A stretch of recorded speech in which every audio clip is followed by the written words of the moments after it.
नमस्कार, डेली 24 भारत देख रहे हैं आप। मैं हूं आपके साथ साहिल धुलिया। तो बुलेटिन की शुरुआत करेंगे। महाराष्ट्र के उप मुख्यमंत्री अजीत पवार का अंतिम संस्कार पुणे जिले के बारामती में पूरे राजकीय सम्मान के साथ किया जा रहा है।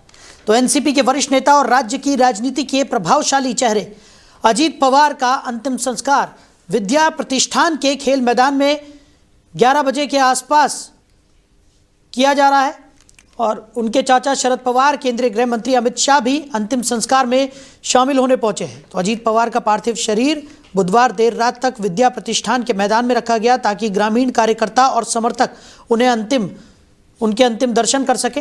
बड़ी संख्या में लोग उनके अंतिम दर्शनों के लिए उमड़े, जिससे पूरे इलाके में शोक का माहौल बना रहा। उल्लेखनीय है कि अजीत पवार की मृत्यु उस विमान दुर्घटना में हुई है जिसमें अन्य 4 लोग भी मारे गए। तो हादसे में शामिल अनुभवी पायलट कैप्टन सुमित कपूर और सह पायलट कैप्टन शांभवी पाठक, निजी सुरक्षा अधिकारी विदीप जाधव और विमान परिचारिका पिंकी माली भी इसमें शामिल थी। इस हादसे में महाराष्ट्र और देश की राजनीति में शोक की लहर पैदा कर दी है और अजीत पवार के निधन से न केवल एनसीपी बल्कि पूरे महाराष्ट्र की राजनीति में एक बड़ा शून्य पैदा हुआ है। तो आपको बता दें कि उनके योगदान और जनता से जुड़ाव को याद करते हुए पार्टी और नागरिक उन्हें श्रद्धांजलि अर्पित कर रहे हैं। अजीत पवार को पूरे राज्य के सम्मान के साथ अंतिम विदाई दी गई। अंतिम संस्कार में शामिल होने के लिए पहुंचे हैं नितिन गडकरी भी तस्वीरों में आप देख सकते हैं और महाराष्ट्र के कई बड़े नेता उनके अंतिम दर्शनों के लिए, उन्हें अंतिम विदाई देने के लिए पहुंचे हैं। तो बता दें कि एक विमान दुर्घटना में अजीत पवार का निधन हुआ है। बारामती में उनका प्लेन क्रैश हो गया और अब उनको पूरे राजकीय सम्मान के साथ अंतिम विदाई देकर उनका अंतिम संस्कार किया जा रहा है और अब से कुछ ही देर बाद उनका पार्थिव शरीर पंचतत्व में विलीन हो जाएगा। वहीं यूजीसी से जुड़ी नीतियों के विरोध में भाजपा नेता ठाकुर कपिल सोम ने बुधवार शाम पार्टी से इस्तीफा दे दिया।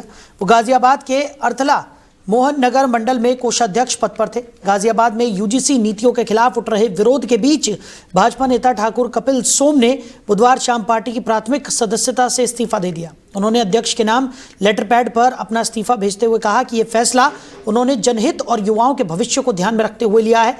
कपिल सोम ने कहा कि वो लंबे समय से पार्टी की विचारधारा, राष्ट्रवाद और संगठनात्मक अनुशासन से जुड़े रहे हैं, लेकिन हाल में लागू प्रस्तावित यूजीसी नीतियां उच्च शिक्षा, छात्रों और शैक्षणिक स्वायत्तता के खिलाफ प्रतीत होती हैं। उन्होंने बताया कि पार्टी के अंदर रहकर अपनी बात रखने का प्रयास किया, लेकिन जब कोई ठोस संवाद या सुधार नजर नहीं आया तो आत्मसम्मान के आधार पर यह निर्णय लेना पड़ा।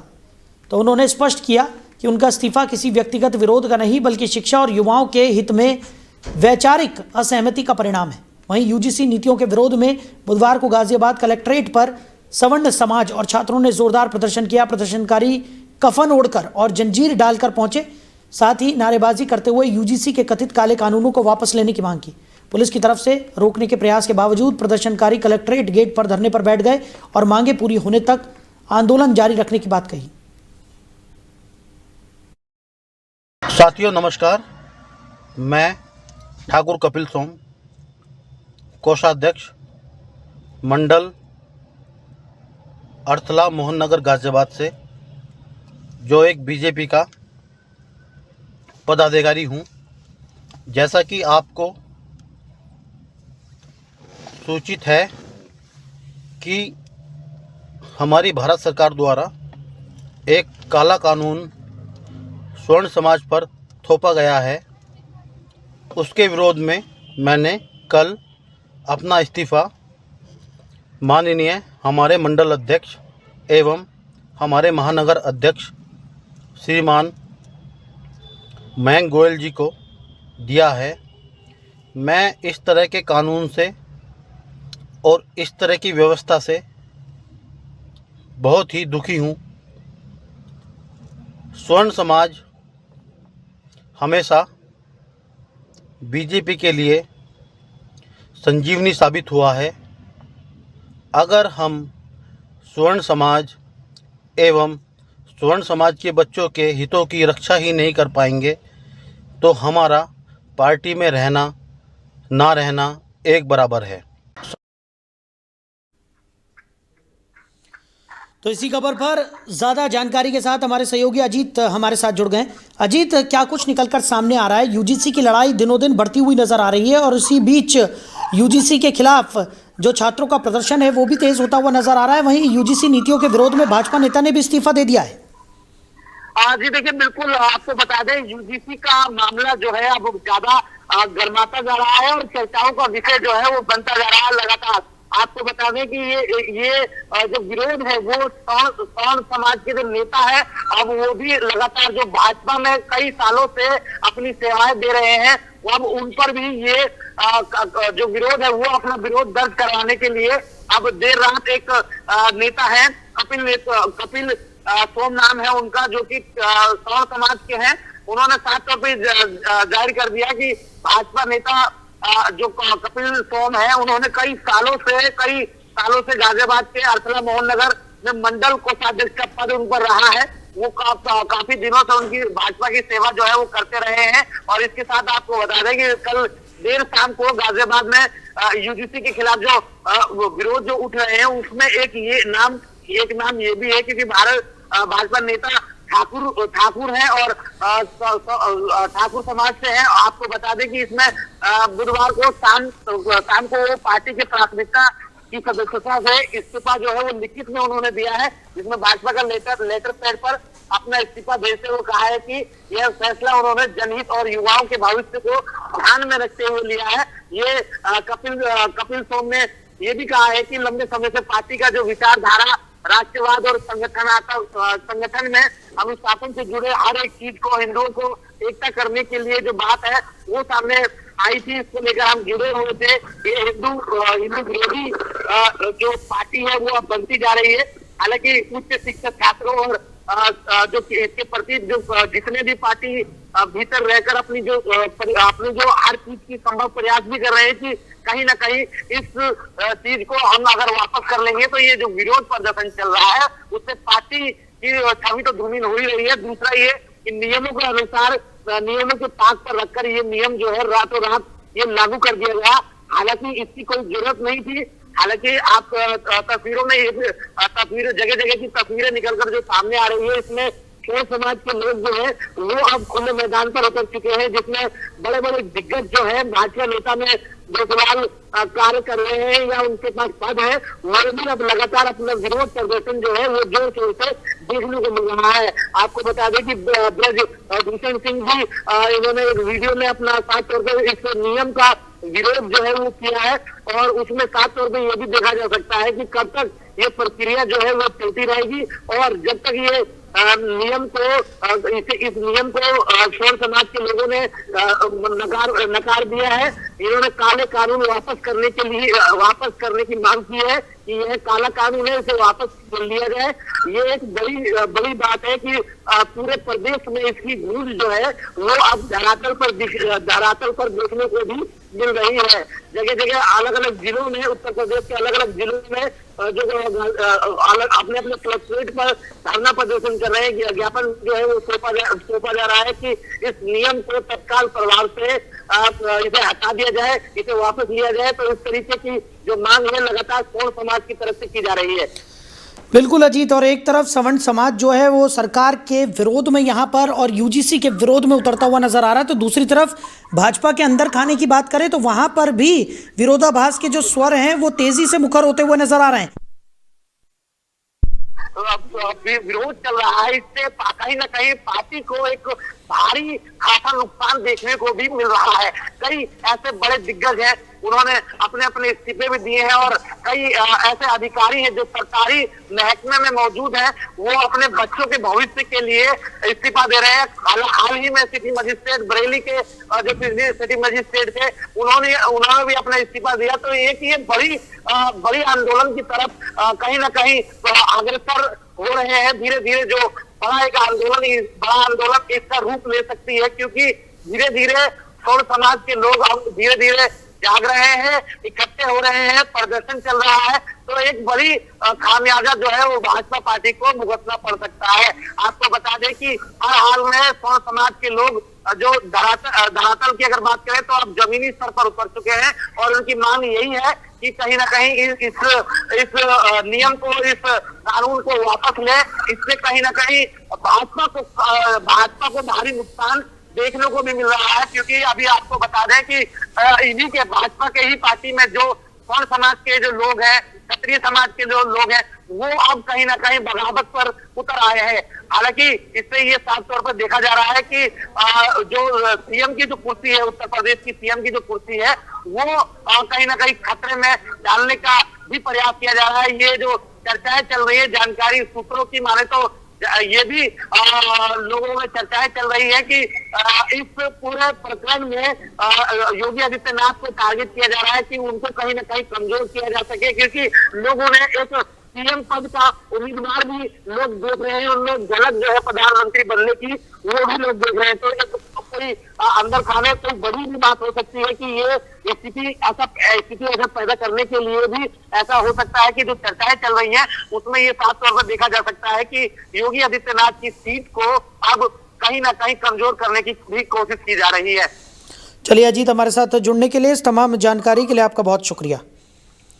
तो साफ तौर पर यूजीसी का विरोध लगातार देखने को मिल रहा है। यूजीसी नीतियों के विरोध में भाजपा नेता ने इस्तीफा भी यहां पर दे दिया। एक तरफ छात्र सड़कों पर उतरकर प्रदर्शन कर रहे हैं, युवाओं के भविष्य से खिलवाड़ इसे बताया जा रहा है, तो दूसरी तरफ भारतीय जनता पार्टी के अंदर खाने में भी अब यूजीसी का विरोध तेजी के साथ आगे बढ़ता हुआ दिखाई पड़ रहा है।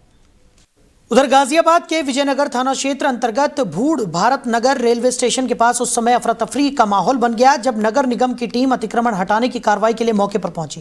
कार्रवाई शुरू होते ही दुकानदारों और निगम टीम के बीच तीखी नोकझोंक हो गई, जिससे माहौल तनावपूर्ण हो गया। दुकानदारों ने आरोप लगाया कि निगम टीम बिना किसी पूर्व सूचना के कार्रवाई करने पहुंची और जबरन दुकानों को हटाने का दबाव बनाया गया। इसी दौरान निगम टीम के साथ मौजूद होमगार्डों की वर्दी पर लगी उल्टी नेम प्लेट को लेकर भी दुकानदारों ने सवाल खड़े किए। दुकानदारों का कहना था कि पहचान स्पष्ट न होने के कारण उन्हें संदेह हुआ, जिससे विवाद और बढ़ गया। आरोप है कि निगम टीम ने कुछ दुकानदारों को जबरन अपने साथ चलने के लिए कहा, जिससे दुकानदार भड़क गए। स्थिति बिगड़ती देख दुकानदारों ने 112 पर कॉल करने की बात कही, जिसके बाद मौके पर हंगामा और तेज हो गया।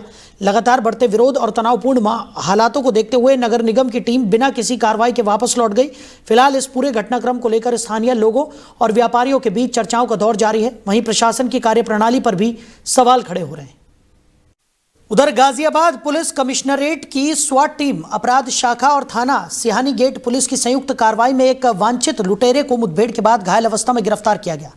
तो पुलिस ने अभियुक्त के कब्जे से अवैध हथियार, लूट का माल और वारदात में प्रयुक्त कार बरामद की है। 28 जनवरी को स्वाट टीम और अपराध शाखा को सूचना मिली थी कि एक लाल रंग की स्विफ्ट कार थाना सिहानी गेट क्षेत्र में किसी आपराधिक वारदात को अंजाम देने की फिराक में घूम रही है।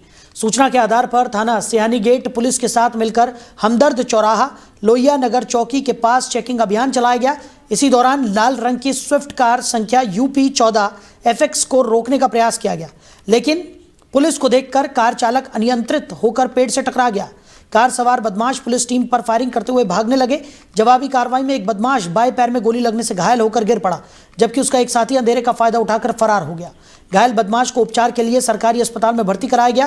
गिरफ्तार अभियुक्त ने अपना नाम इरफान पुत्र रिजवान निवासी अंसार विहार लोनी गाजियाबाद बताया। पूछताछ में उसने 23 जनवरी को फिरोजाबाद में इको कार चालक से लूट की वारदात को अंजाम देना स्वीकार किया। पुलिस के अनुसार अभियुक्त थाना टूंडला फिरोजाबाद के मुकदमे में वांछित था और उसका आपराधिक इतिहास भी रहा है। आज दिनांक 28/1/2026 थाना सिहानी गेट व स्वाट टीम अपराध शाखा को मुखबिर द्वारा सूचना प्राप्त हुई कि कुछ वांछित लुटेरे एक लाल स्विफ्ट गाड़ी से सिहानी गेट क्षेत्र में घूम रहे हैं। इस जानकारी पर तत्काल थाना सिहानी गेट व अपराध शाखा स्वाट टीम ने हमदर्द चौराहे पर चेकिंग लगाई और जब एक लाल गाड़ी आते दिखी मेरठ तिराहे की तरफ से लोहिया नगर चौकी क्षेत्र में, तो उसे रोकने का इशारा किया। रुकने के बजाय उन दोनों गाड़ी को तेज भगाया व एक पेड़ से लड़कर गाड़ी अनियंत्रित होगी और एक पेड़ से लड़ गई। इसके बाद दोनों अभियुक्त बाहर निकले और पुलिस को अपनी ओर आते देख उन पर जान से मारने की नीयत से फायर किया। आत्मरक्षात्मक फायरिंग में पुलिस द्वारा एक अभियुक्त के पैर में गोली लगी व दूसरे अभियुक्त ने अंधेरे का फायदा उठाकर भागने में वो सफल रहा। इसके बाद इस अभियुक्त से पूछताछ की गई, जिसने अपना नाम इरफान पुत्र रिजवान निवासी थाना लूनी क्षेत्र गाजियाबाद व मूल निवासी हरिद्वार उत्तराखंड बताया। उसके पास से एक अवैध तमंचा, एक जिंदा कारतूस, 2 खोखा, जामा तलाशी में 1500 रुपये, 4 लूट के मोबाइल फ़ोन व एक लाल स्विफ्ट गाड़ी बरामद हुई है, जो अभी थाना टुंडला फिरोजाबाद में लूट व अपहरण की घटना में प्रयुक्त हुआ था। दूसरा अभियुक्त जो भागा है उसका नाम मुस्तफ़ा है, उसकी पुलिस टीम द्वारा तलाश की जा रही है। घायल अभियुक्त को उपचार हेतु अस्पताल रवाना किया गया है। मौके पर शांति एवं कानून व्यवस्था कायम है। आवश्यक वैधानिक कार्रवाई अमल में लाई जा रही है। उधर गाजियाबाद में विश्व ब्रह्म ऋषि ब्रह्मांड महासभा के नेतृत्व में यूजीसी के नए उच्च शिक्षण संस्थानों में समानता को बढ़ावा देने के नियम के खिलाफ बड़ा प्रदर्शन हुआ। प्रदर्शनकारी कफन ओढ़कर और हाथों और गले में बेड़ियां पहनकर कलेक्ट्रेट पहुंचे, जहां उन्होंने केंद्र सरकार के खिलाफ जोरदार नारेबाजी भी की।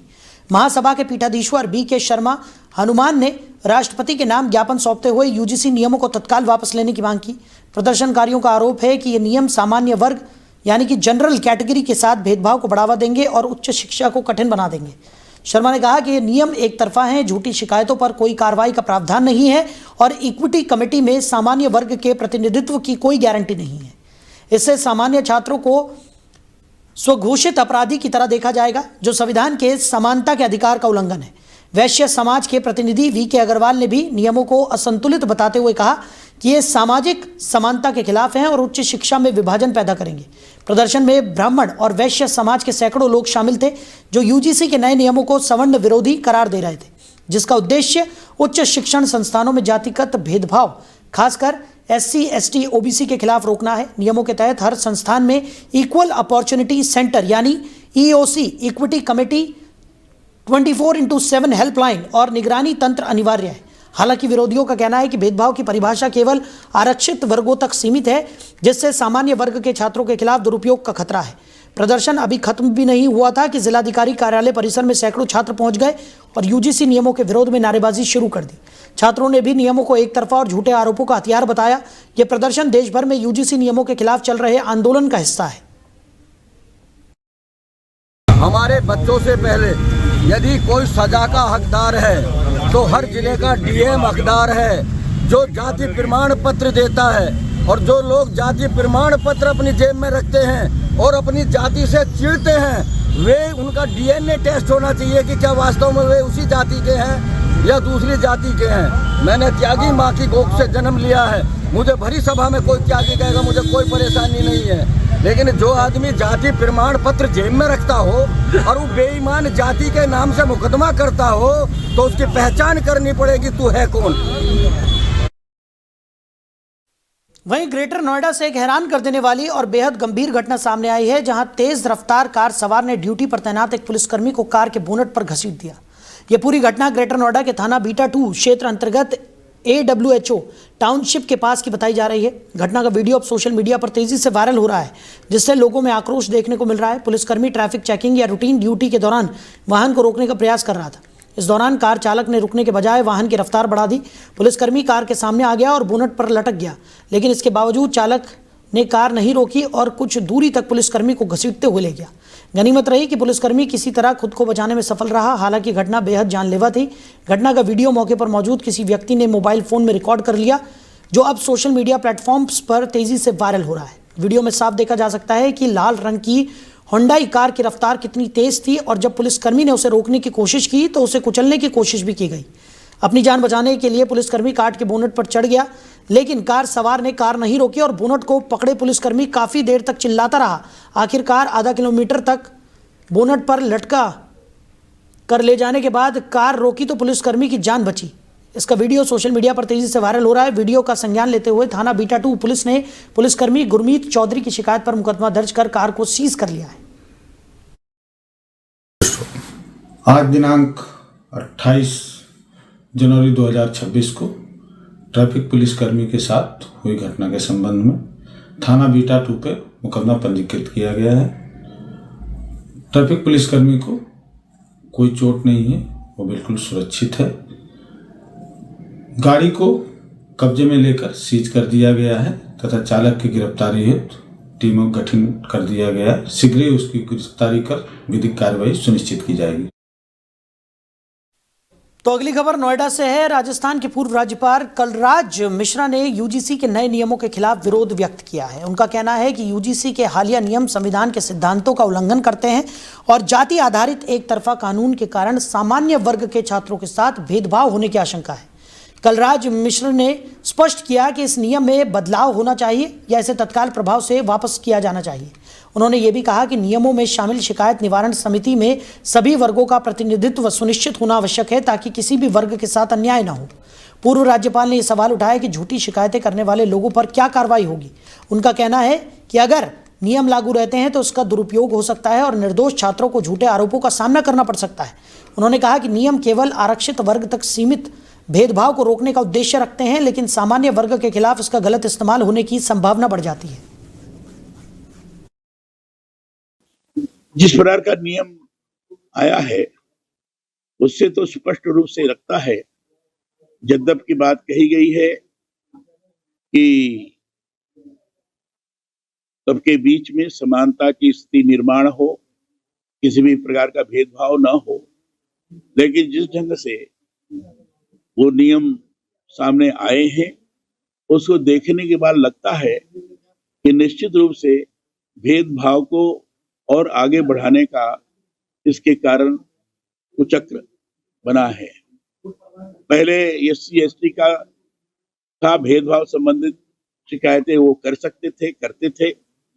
उसमें कितनी झूठी है कितनी सही है ये तो विश्लेषण का विषय है, लेकिन अब साथ साथ OBC को जोड़ा गया है तो स्वाभाविक रूप से लगता है कि फिर बाकी के सब लोगों को क्यों न जोड़ा जाए। किसी के साथ भी भेदभाव हो, चाहे कोई भी हो।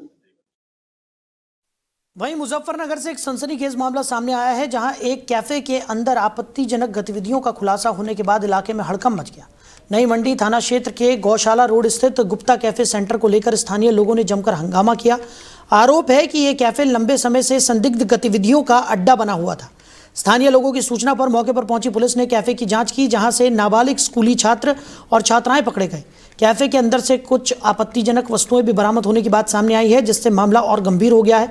घटना की जानकारी फैलते ही बड़ी संख्या में लोग कैफे के बाहर इकट्ठा हो गए और विरोध प्रदर्शन शुरू कर दिया। स्थानीय लोगों का कहना है कि गुप्ता कैफे सेंटर पहले भी कई बार चर्चाओं में रह चुका है, इसके बावजूद कोई ठोस कार्रवाई नहीं की गई। लोगों ने प्रशासन पर लापरवाही का आरोप लगाते हुए कैफे को तत्काल बंद करने की मांग की। हंगामे की सूचना पर पुलिस ने कैफे संचालक से जुड़े एक युवक को हिरासत में ले लिया और पूछताछ के लिए कोतवाली ले जाया गया। पुलिस का कहना है कि मामले की गंभीरता से जांच की जा रही है और नाबालिगों से जुड़े होने के कारण संबंधित धाराओं में कार्रवाई भी की जाएगी। यहाँ आया था, मैं बराबर में उत्तरेजा मेडिकल पे दवाई लेने आया था। मैंने देखा गली में काफी भीड़ हो रही है, तो जैसे ही मैं यहाँ आया मैंने लोगों से पूछा भाई क्या दिक्कत है। उन्होंने कहा जी लड़के लड़कियां छोटी उम्र के इस रेस्टोरेंट में है। तो मैं अंदर आया तो अंदर मैंने देखा भाई छोटी उम्र के 17-18 साल के बच्चे, 18-20 साल के 2 जोड़े यहाँ थे, उनमें से स्कूल ड्रेस में थे। और जब हमने पकड़ा तो लड़कियां तो भाग गई भीड़ का फायदा उठा के, और जब हम नीचे आए तो कमरों में यूज कॉन्डोम पड़े हैं। जो आप ये समझिए जो बच्चे आते हैं स्कूल से, माँ बाप को धोखा देते हैं यहाँ स्कूल के नाम से, और यहाँ कमरों में रंगरलियां बनाते हैं। तो मैं तो यही कहता हूँ माता पिता को ध्यान रखना चाहिए। ये पोस्ट इलाका नई मंडी का पूरा माहौल खराब कर रखा है। यहाँ इस तरह की बना रखी है 500 रुपए में आधा घंटा, 1000 रुपए में 1 घंटा। ये बहुत ही गंदा माहौल कर रखा है। इस कैफे को बंद होना चाहिए। कैफे मालिक से पूछो तो कहना मेरा महीना जाता है, मेरा कुछ उखाड़ लो। और वो महीना किस में जाता है वो तो कैफे मालिक बताओगा या प्रशासन बताओगा। वहीं ग्रेटर नोएडा में अवैध कब्जों के खिलाफ प्राधिकरण ने बड़ी कार्रवाई करते हुए बुलडोजर चलाया है। ये कार्रवाई ग्रेटर नोएडा के हैबतपुर गांव में डूब क्षेत्र में की गई, जहां लंबे समय से अवैध निर्माण और अवैध कॉलोनी बसाने का प्रयास किया जा रहा था। प्राधिकरण की इस कार्रवाई से अवैध कब्जेदारों में हड़कंप मच गया। प्राधिकरण अधिकारियों के अनुसार हैबतपुर गांव के डूब क्षेत्र में करीब 6000 वर्ग मीटर जमीन पर अवैध रूप से कब्जा कर प्लॉटिंग की जा रही थी। इस जमीन की कीमत करोड़ों रुपए बताई जा रही है। शिकायत मिलने और जांच के बाद ग्रेटर नोएडा प्राधिकरण की टीम ने मौके पर पहुंचकर बुलडोजर की मदद से अवैध निर्माण को ध्वस्त किया और जमीन को कब्जा मुक्त कराया। कार्रवाई के दौरान प्राधिकरण की पुलिस और सुरक्षाकर्मी भी मौके पर मौजूद रहे ताकि किसी तरह की अव्यवस्था न हो। अधिकारियों ने बताया कि डूब क्षेत्र में किसी भी तरह का निर्माण पूरी तरह प्रतिबंधित है। इसके बावजूद कुछ लोग भोले भाले लोगों को गुमराह कर अवैध कॉलोनी बसाने की कोशिश कर रहे थे। ग्रेटर नोएडा प्राधिकरण के ACEO ने आम जनता से अपील की कि कहीं भी जमीन या प्लॉट खरीदने से पहले प्राधिकरण के भूलेख विभाग से उसकी पूरी जानकारी जरूर प्राप्त करें।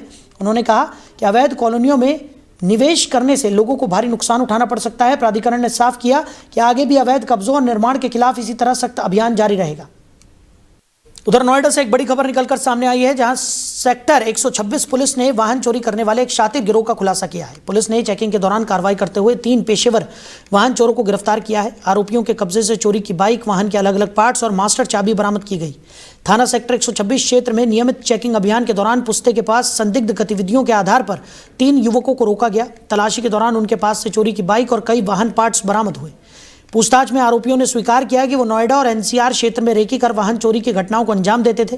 गिरफ्तार शातिर चोर चोरी किए गए वाहनों को सीधे बेचने के बजाय उनके पार्ट्स अलग अलग कर बेचते थे, जिससे उन्हें लाखों रुपए की अवैध कमाई होती थी। आरोपियों के पास से बरामद मास्टर चाबी की मदद से वो आसानी से दोपहिया वाहनों को निशाना बनाते थे। पुलिस का कहना है कि आरोपियों का आपराधिक इतिहास खंगाला जा रहा है और उनसे पूछताछ के आधार पर अन्य चोरी की घटनाओं का भी खुलासा होने की संभावना है। पुलिस ने बताया कि गिरोह के अन्य सदस्यों की तलाश जारी है। पुलिस ने आम जनता से अपील की कि संदिग्ध गतिविधियों की सूचना तुरंत पुलिस को दे। वहीं नोएडा से एक और बड़ी खबर निकलकर सामने आई है। उत्तर प्रदेश की शो विंडो कहे जाने वाले नोएडा शहर में तेज रफ्तार कार ने अनियंत्रित होकर सामने से आ रही स्कूटी को जोरदार टक्कर मार दी। ये दुर्घटना सेक्टर 39 थाना क्षेत्र के अंतर्गत सेक्टर 44 के पास हुई। हादसे में स्कूटी सवार युवक गंभीर रूप से घायल हो गया। गंभीर चोटों के कारण उसे तुरंत नजदीकी अस्पताल में भर्ती कराया गया, जहां उसका उपचार चल रहा है। प्रत्यक्षदर्शियों का कहना है कि कार की अत्यधिक रफ्तार ही इस भीषण हादसे का मुख्य कारण थी। घटना के तुरंत बाद मौके पर पुलिस पहुंच गई और दुर्घटनाग्रस्त कार को क्रेन की मदद से सड़क किनारे कर यातायात को सामान्य किया गया। आसपास के लोग और वाहन चालक कुछ समय के लिए जाम की स्थिति का सामना कर रहे थे। पुलिस ने बताया कि चालक के खिलाफ तेज रफ्तार और लापरवाही से वाहन चलाने के मामले में जांच शुरू कर दी गई है। साथ ही पुलिस भविष्य में इस तरह की दुर्घटनाओं को रोकने के लिए सेक्टर 39 और आसपास के इलाकों में विशेष पेट्रोलिंग बढ़ाने पर विचार कर रही है। स्थानीय लोग और वाहन चालक प्रशासन से अपील कर रहे हैं कि तेज रफ्तार वाहनों पर कड़ी निगरानी रखी जाए ताकि ऐसी दुर्घटनाओं को रोका जा सके। तो फिलहाल इस बुलेटिन में मेरे साथ इतना ही। आप बने रहिए। नमस्कार।